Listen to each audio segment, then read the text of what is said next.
Protagoniștii bătăii sunt o profesoară și un polițist, iar scena este școala din Sânt Paul din județul Mureș. De ce pui mâna de 100 de ori pe zi? Costi. De ce?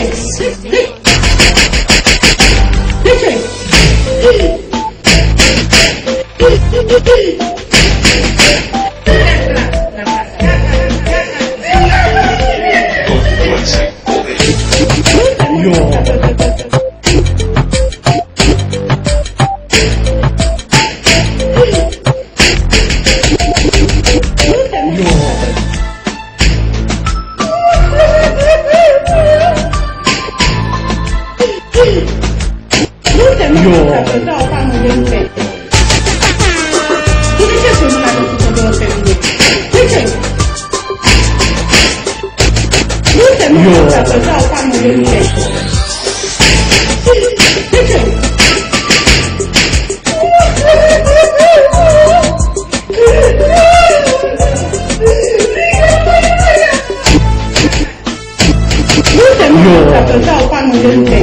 Eu nu sunt violentă și știe toată lumea aici.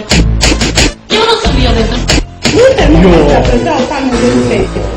Eu n-am agresat niciun profesor.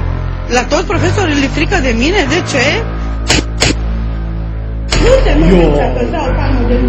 Și tu să nu mai filmezi, ai înțeles? Să nu mai filmezi. Poate. Sunt mai guralivă, e normal. Filozofii vorbesc mai mult. De ce?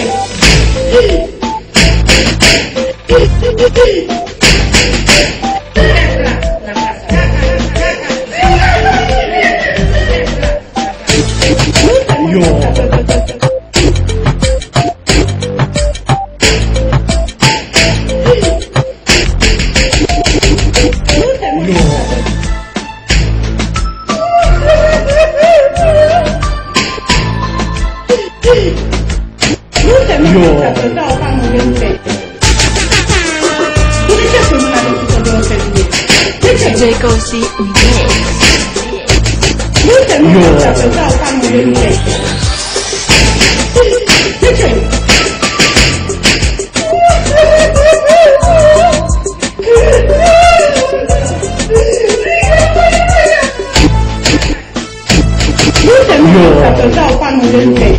Eu nu sunt violentă și știe toată lumea aici. Eu nu sunt violentă. Eu n-am agresat niciun profesor. La toți profesorii li frică de mine? De ce?